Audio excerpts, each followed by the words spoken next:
નમસ્કાર વિદ્યાર્થી મિત્રો, લાસ્ટ ટાઈમ આપણે વિદ્યુત પ્રવાહની વ્યાખ્યા વિશે છે વાત કરેલી, તો આજે આગળ ચર્ચા કરીએ. આજે આપણે ચર્ચા કરશું સુવાહકોમાં વિદ્યુત પ્રવાહના નિર્માણ.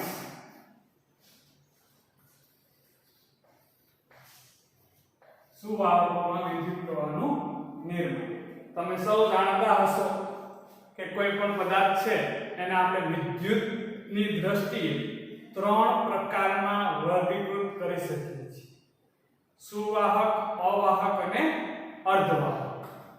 તો આ સૌ તમે જાણતા હશો. તો આપણે સૌથી પહેલા સુવાહકોમાં વિદ્યુત પ્રવાહનું નિર્માણ છે કેવી રીતે થાય એના વિશે ચર્ચા શરૂ કરીએ. અગાઉ આપણે કીધું ભાઈ કે વિદ્યુત પ્રવાહનું નિર્માણ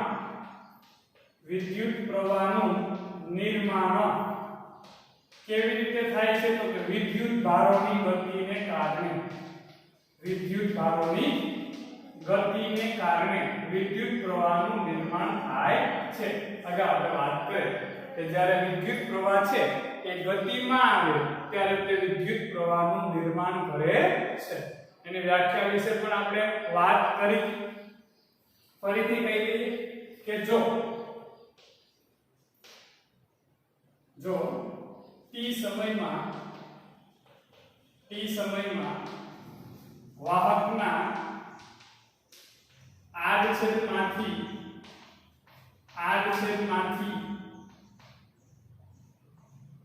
q જેટલો પરિણામી વિદ્યુત ભાર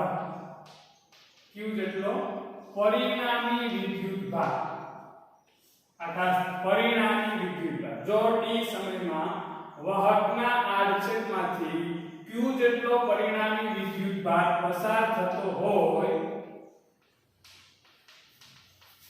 તો તેમાંથી એટલે કે વાહકમાંથી વહેતો વિદ્યુત પ્રવાહ I q/t વડે આપવામાં આવે છે અથવા વડે વ્યાખ્યાયિત કરાય છે. અથવા આના પર તમે કહી શકો I q/t એટલે કે એકમ સમયમાં પસાર થતો વિદ્યુત ભારનો જથ્થો, અથવા એકમ સમયમાં વિદ્યુત ભારની ગતિની દિશાને લંબ એવા આડછેદમાંથી પસાર થતો વિદ્યુત ભાર,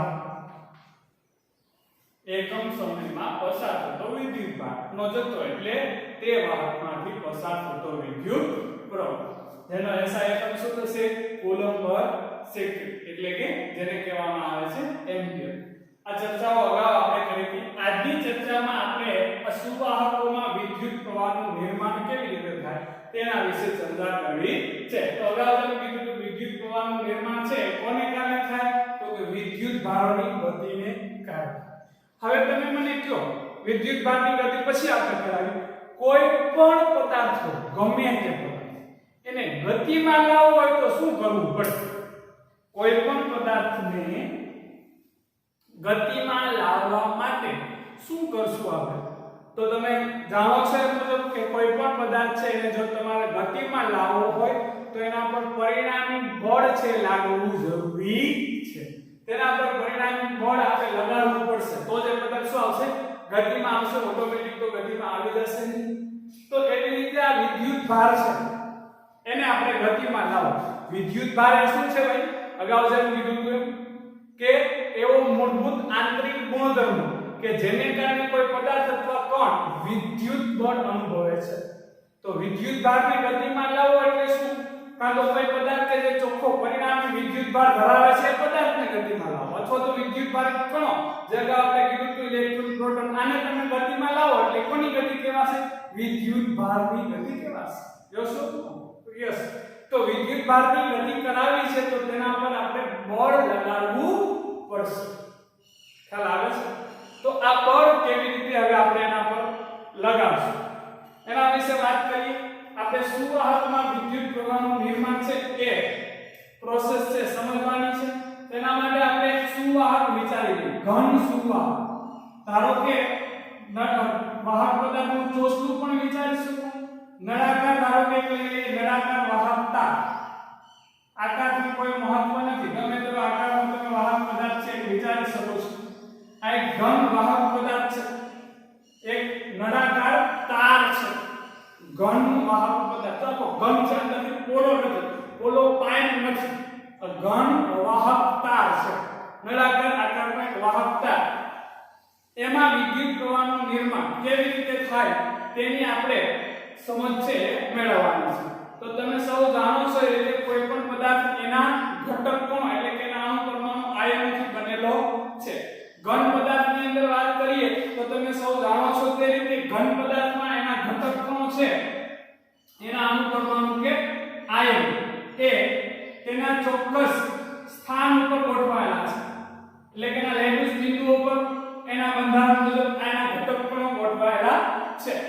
ઘન પદાર્થની અંદર આ એક ઘન વાહકતા છે, ઘન વાહકતા. આ ઘન વાહકતામાં એના ઘટક કણો છે એક જગ્યાએથી બીજી જગ્યાએ ગતિ કરતા નથી, પરંતુ તમે જાણો છો તે મુજબ ઉષ્મીય ગતિ તાપમાન અનુસાર એ ઘટક કણો પોતાના મધ્યમાં સ્થાનની આસપાસ દોલનો કરે છે. શું કરે છે? દોલન. તમે આ વાહકતાનો એક અણુ કે પરમાણુ વિચારો તો અગાઉ આપણે જેમ કીધું હતું એમ કે કોઈ પણ અણુ પરમાણુ સામાન્ય સંજોગોમાં વિદ્યુતની દ્રષ્ટિએ તટસ્થ હોય છે, એટલે કે એના પર કોઈ ચોખ્ખો વિદ્યુત ભાર હોતો નથી. શા માટે તે પણ આપણે જણાવ્યું કે જેટલા ઇલેક્ટ્રોન છે એટલા જ પ્રોટોન છે. ધન વિદ્યુત ન્યુક્લિયસ એમાં જેટલા પ્રોટોન છે એટલા જ ઇલેક્ટ્રોન ઋણ વિદ્યુત ઇલેક્ટ્રોન એની આસપાસ ભ્રમણ છે કરે છે. તેથી કોઈ પણ અણુ કે પરમાણુ સામાન્ય સંજોગોમાં વિદ્યુતની દ્રષ્ટિએ તટસ્થ હોય છે, જે અગાઉ આપણે વાત કરી. હવે વાત કરીએ છીએ આપણે વાહક પદાર્થ. કેવા પદાર્થની વાત કરીએ છીએ? વાહક પદાર્થ. તો એ પણ આપણે અગાઉ કીધું કે ભાઈ વાહક પદાર્થો છે એમાં સામાન્ય તાપમાને ઓરડાના તાપમાને ઘણા બધા મુક્ત ઇલેક્ટ્રોન્સ હોય છે. કેવા ઇલેક્ટ્રોન? મુક્ત ઇલેક્ટ્રોન્સ. તમે કોઈ પરમાણુની વાત કરો તો આ ધન વિદ્યુત ન્યુક્લિયસ કે જેમાં ધન વિદ્યુત પ્રોટોન્સ અને ન્યુટ્રોન્સ રહેલા છે. ઇલેક્ટ્રોન આ ન્યુક્લિયસની આસપાસ વર્તુળાકાર કક્ષામાં ભ્રમણ કરે છે. જેટલા પ્રોટોન આ ન્યુક્લિયસમાં છે એટલા જ ઇલેક્ટ્રોન આ વર્તુળાકાર કક્ષામાં ભ્રમણ કરે છે. એટલે આ પરમાણુ વિદ્યુતની દ્રષ્ટિએ કેવો છે? તો કે તટસ્થ છે. કેવો છે? તટસ્થ. પરંતુ વાહક પદાર્થોમાં કેવા પદાર્થોમાં? વાહક પદાર્થોમાં સામાન્ય તાપમાને એટલે ઓરડાના તાપમાને આ બાહ્યતમ કક્ષામાં રહેલા ઇલેક્ટ્રોન પોતાના પિતૃ પરમાણુમાંથી મુક્ત થઈ જાય છે. આ પરમાણુના બંધનમાંથી કે આ ન્યુક્લિયસના બંધનમાંથી ન્યુક્લિયસ ધન વિદ્યુત છે, ઇલેક્ટ્રોન ઋણ વિદ્યુત છે, બંને વચ્ચે આકર્ષણ બળ લાગે છે એટલે બંને આકર્ષણ બળથી જકડાયેલા છે. આ કક્ષામાં રહેલા ઋણ વિદ્યુત ઇલેક્ટ્રોન્સ છે એ આ આકર્ષીય બળથી આ ન્યુક્લિયસ સાથે બંધાયેલા છે, પરંતુ ઓરડાના તાપમાને ઉષ્મીય ઊર્જાને કારણે આ બાહ્યતમ કક્ષામાંના ઇલેક્ટ્રોન્સ છે એ આ પિતૃ પરમાણુમાંથી મુક્ત થઈ જાય છે. તો મુક્ત થઈને ક્યાં એ તારમાંથી બહાર નીકળી જતા નથી. છે તો ક્યાં? તારમાં જ છે, પરંતુ આ બંધનમાંથી તેઓ મુક્ત થઈ ગયા છે, તે કહેવાય છે મુક્ત ઇલેક્ટ્રોન્સ. તો વાહક પદાર્થો આવા ઘણા બધા મુક્ત ઇલેક્ટ્રોન્સ છે એ ધરાવે છે. પરંતુ આ મુક્ત ઇલેક્ટ્રોન્સ આવા જે મુક્ત ઇલેક્ટ્રોન કે જેઓ પોતાના પિતૃ પરમાણુમાંથી મુક્ત થઈ ગયા છે તે આ તારની બહાર હજી નીકળ્યા નથી. છે તો ક્યાં? તારમાં જ છે, પરંતુ તેઓ હવે બંધાયેલ નથી. તેઓ આ તારની અંદર અસ્તવ્યસ્ત ગતિ કરવા માટે મુક્ત છે. જે ઇલેક્ટ્રોન્સ પોતાના પિતૃ પરમાણુમાંથી મુક્ત થઈ ગયા છે તેવા ઇલેક્ટ્રોન્સ આ વાહક તારની ઉષ્મીય ગતિ, જેના વિશે પણ આપણે અગાઉ ચર્ચા કરી હતી કે આવા જે ઇલેક્ટ્રોન્સ મુક્ત ઇલેક્ટ્રોન્સ છે એ મુક્ત ઇલેક્ટ્રોન્સ આ તારની અંદર શું કરે છે તો કે ઉષ્મીય ગતિ, જે ગતિ કેવી છે તો કે બિલકુલ અસ્તવ્યસ્ત, આ જે મુક્ત ઇલેક્ટ્રોન્સની ગતિ છે એના વેગની કોઈ ચોક્કસ દિશા હોતી નથી. આ જે અસ્તવ્યસ્ત ગતિ છે એ અસ્તવ્યસ્ત ગતિ દરમિયાન તેઓ આ તારમાં રહેલા જે ધન આયનો, જે પરમાણુ ઇલેક્ટ્રોન ગુમાવે છે તે કેવો બનશે, પરિણામી ધન વિદ્યુતભાર ધરાવશે, એટલે કે ધન આયન.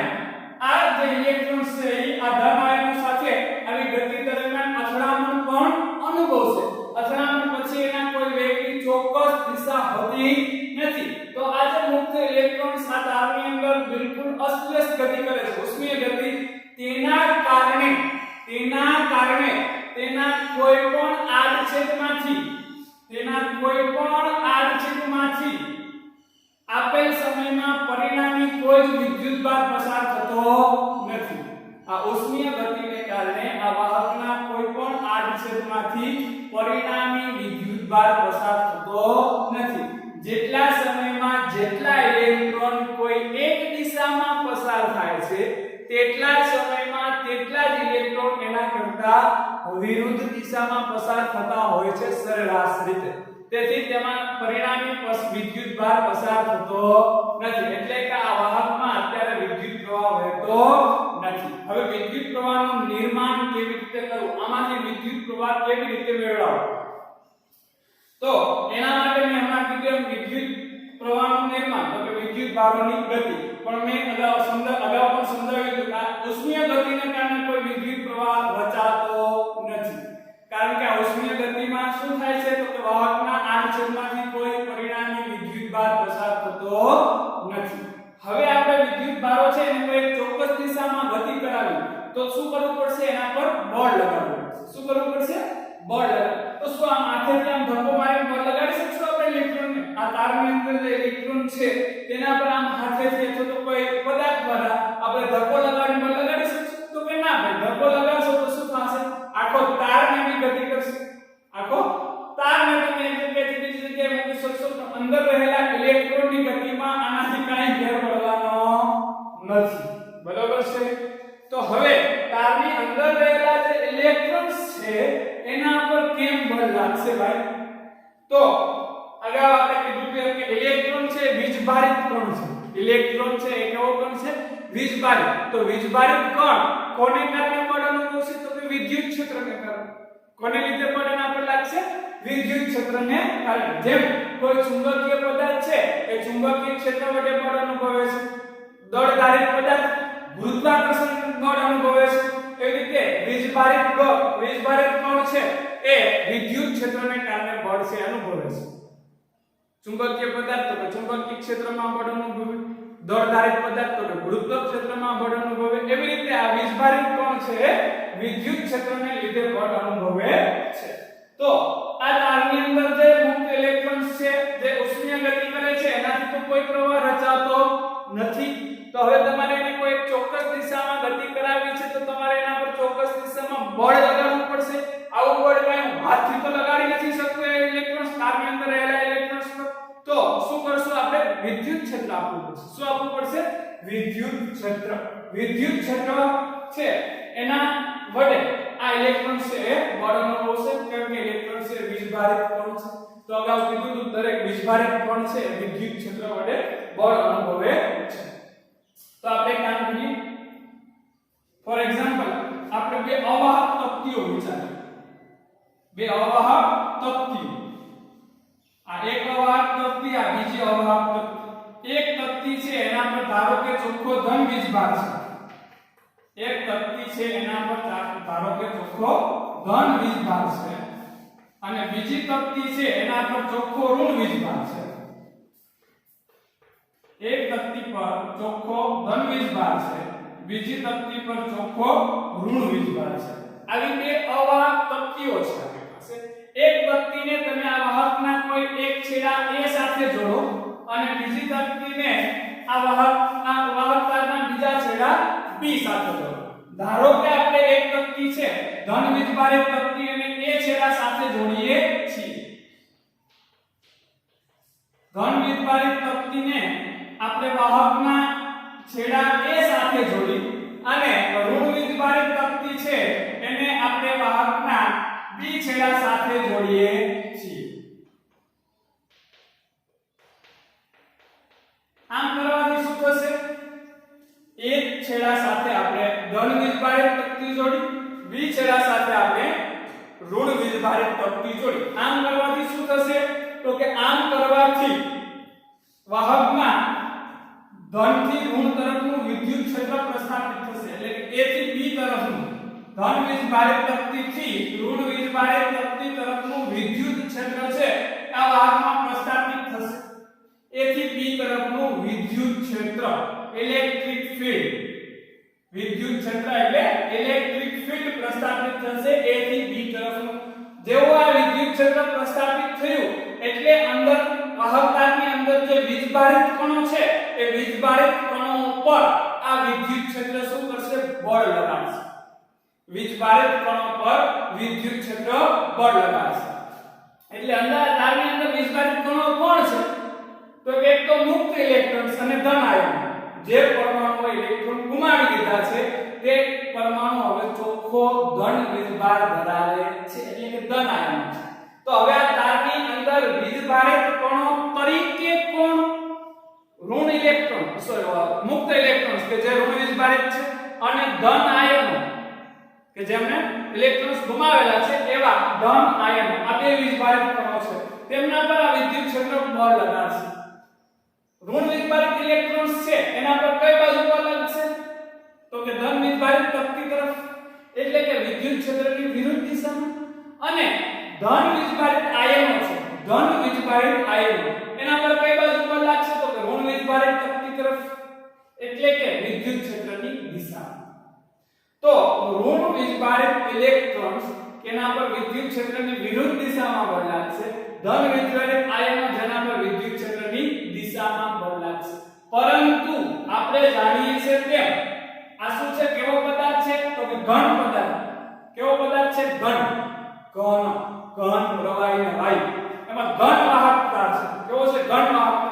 તો ઘન વાહકતામાં આ જે પરમાણુઓ છે અથવા એના અણુઓ છે એ તો એમના ચોક્કસ સ્થાન પર ગોઠવાયેલા છે. તેઓ ગતિ કરવા માટે મુક્ત નથી.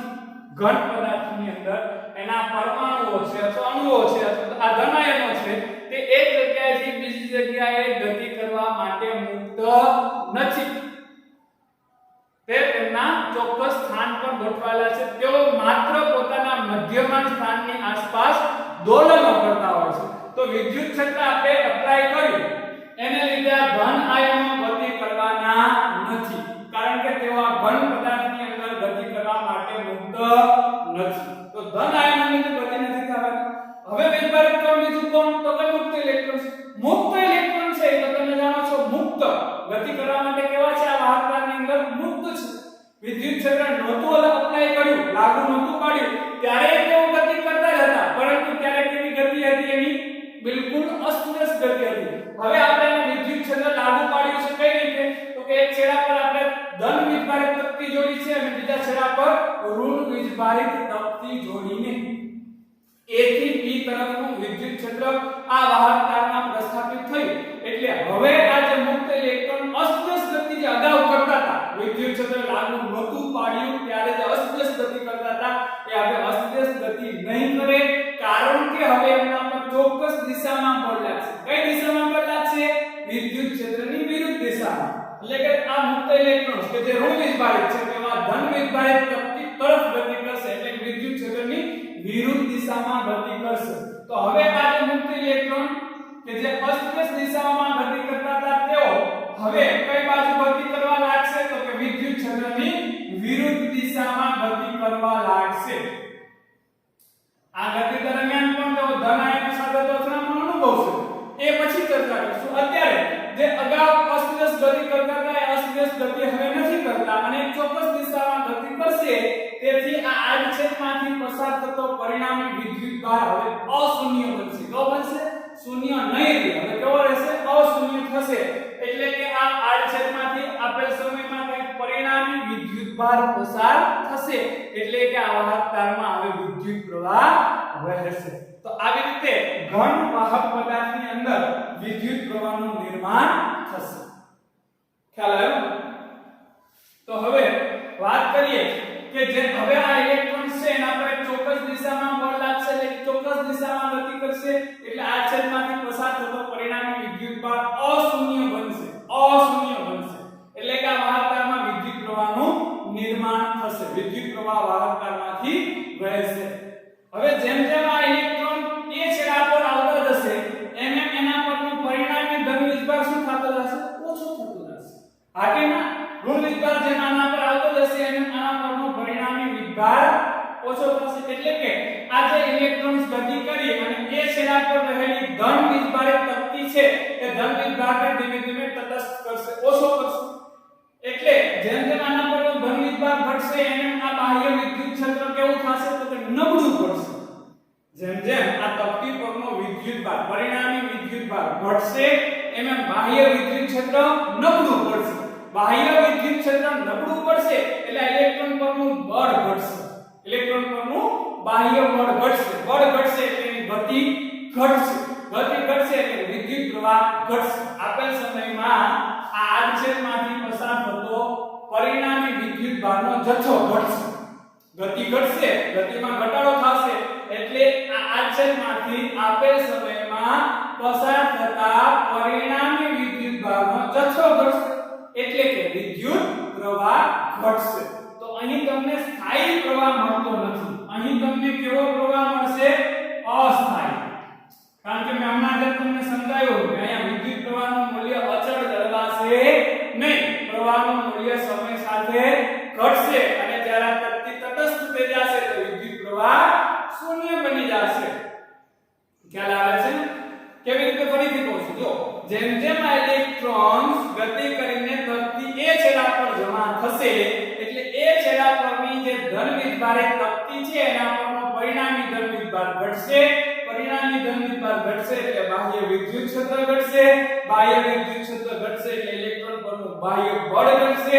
બાહ્ય બળ ઘટવાને લીધે તેની ગતિમાં ઘટાડો થશે અને તેથી આડછેદમાંથી પસાર થતા પરિણામી વિદ્યુતભારનો જથ્થો ઘટશે એટલે વિદ્યુત પ્રવાહ ઘટશે.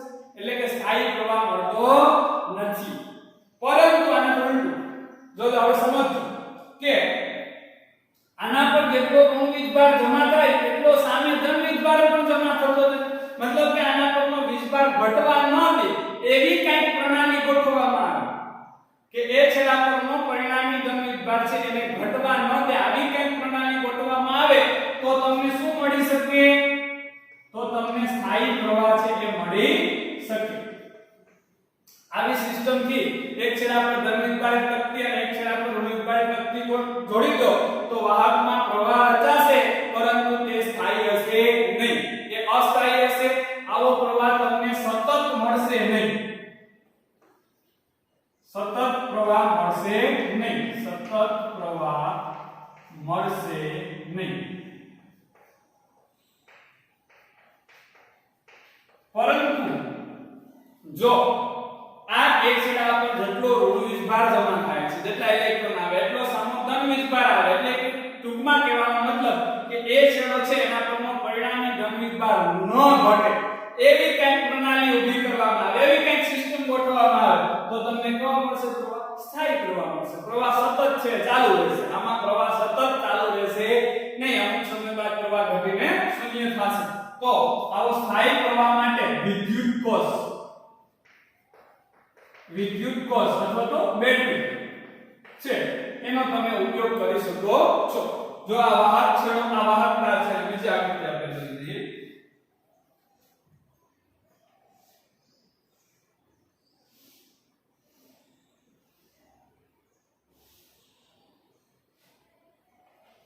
આ વાહકતા એના બે છેડા સાથે આપણે એક બેટરી છે અથવા વિદ્યુત કોષ છે જોડી દઈએ એટલે જો અહીંયા બેટરીનો ધન ધ્રુવ છે આપણે એ છેડા સાથે જોડેલો છે એટલે એ છેડો છે એ ધન સ્થિતિમાં છે અને બી છેડો છે એની સાથે ઋણ ધ્રુવ જોડેલો છે એટલે બી છેડો છે એ ઋણ સ્થિતિમાં છે.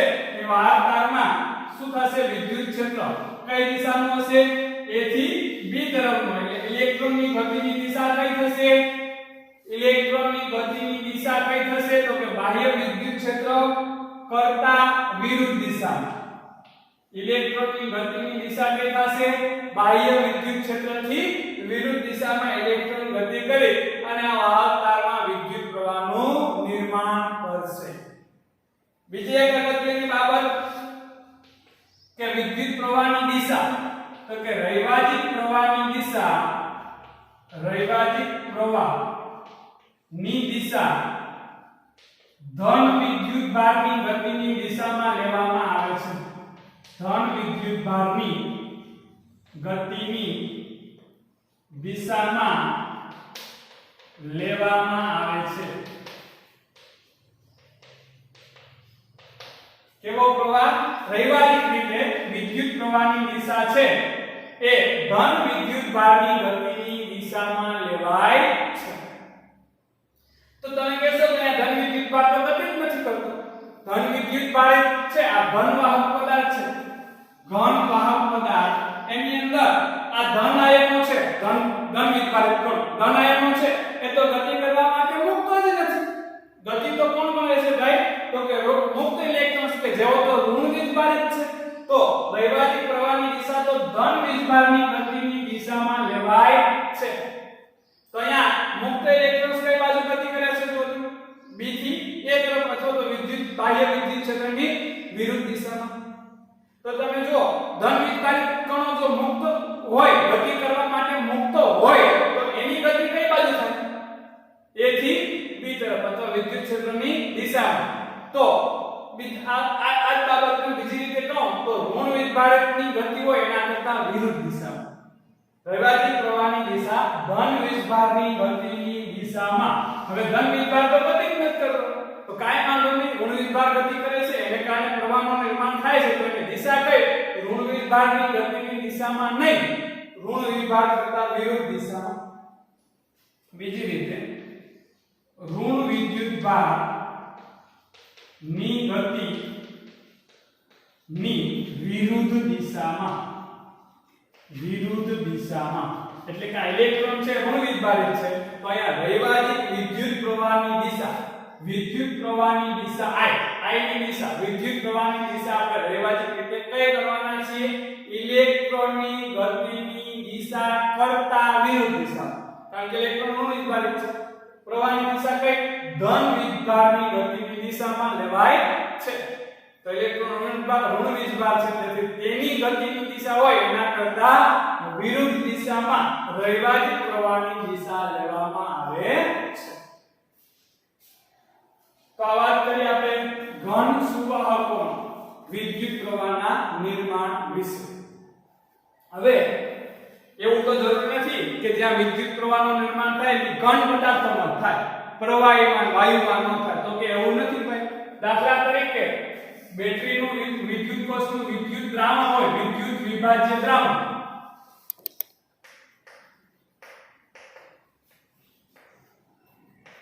તો આમાં પણ વિદ્યુત પ્રવાહનું નિર્માણ થાય છે આમાં પણ તો એમાં કોની ગતિ થાય છે તો કે એમાં બંનેની ગતિ થાય ઋણ વિદ્યુત ઇલેક્ટ્રોન ધન કોની ગતિ થાય તો કે એમાં ધન આયનની પણ ગતિ થાય કારણ કે આ દ્રાવણ છે આ દ્રાવણમાં ધન આયનો પણ ગતિ કરવા માટે મુક્ત છે અને ઋણ આયનો પણ ગતિ કરવા માટે મુક્ત છે તો ધન આયન અને ઋણ આયન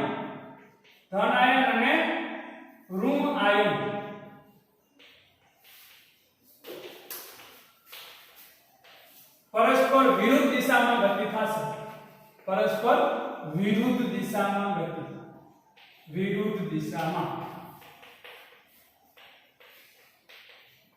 મેં હમણાં કીધું કે ઘન સુવાહક આ એક વાહકતાના આપણે વિચાર તો કેવો છે ઘન અને વાહક તો એમાં માત્ર કોની ગતિને કારણે વિદ્યુત પ્રવાહનું નિર્માણ થયું તો કે માત્ર મુક્ત ઇલેક્ટ્રોન્સ જ હવે એની જગ્યાએ ધારો વિદ્યુત વિભાજિત દ્રાવણ અહીંયા આપણે લખી દઈએ ઘન સુવાહક છે ઘન સુવાહક એમાં કોની ગતિને કારણે વિદ્યુત પ્રવાહનું નિર્માણ થયું તો કે માત્ર ઋણ વીજભારિત ઇલેક્ટ્રોન્સ માત્ર ઋણ વીજભારિત ઇલેક્ટ્રોન્સ. એની જગ્યાએ વિદ્યુત વિભાજક દ્રાવણ હોય તો એમાં વિદ્યુત પ્રવાહનું નિર્માણ કોની ગતિને કારણે થશે? તો કે એમાં ધન આયનની ગતિ થશે ને ઋણ આયનની થશે. એમાં બંને ગતિ કરવા માટે મુક્ત છે. બંનેની પરસ્પર વિરુદ્ધ દિશામાં ગતિ થશે. અહીંયા જેમ કીધું કે આમાં ધન આયનની ગતિ કરવા માટે મુક્ત નથી. જો મુક્ત હોત તો એની ગતિ કઈ બાજુ થાય? વિદ્યુત ક્ષેત્રની દિશામાં. જ્યારે ઋણ વિભાજકની ગતિ કઈ બાજુ? વિરુદ્ધ દિશામાં. એટલે ધન આયનની ઋણ આયનની બેની વિરુદ્ધ દિશામાં ગતિ થશે. એવી રીતે ધારો કે આયનીકરણ પામેલ વાયુ હોય. આયનીકરણ પામેલ વાયુ તો આમાં પણ વિદ્યુત પ્રવાહનું નિર્માણ થશે. કોની ગતિને કારણે? તો કે એક તો મુક્ત ઇલેક્ટ્રોન્સ. કારણ કે આ વાયુ કેવો છે? આયનીકરણ પામેલ વાયુ છે. તેમાં મુક્ત ઇલેક્ટ્રોન્સ અને ધન આયનોની ગતિ.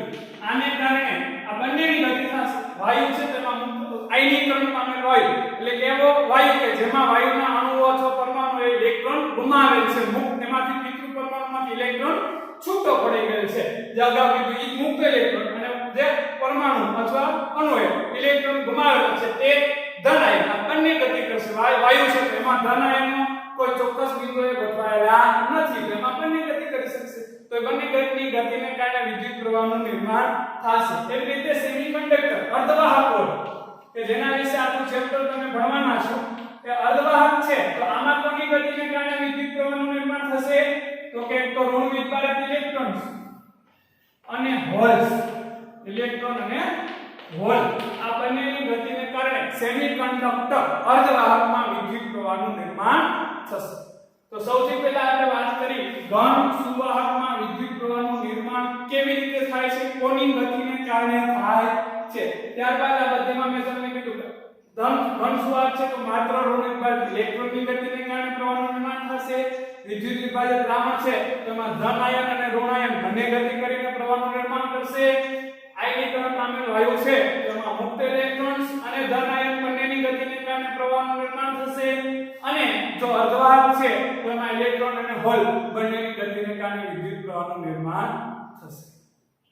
તો ફરીથી મળીએ ત્યારે આગળની ચર્ચા કરશું. Thank you.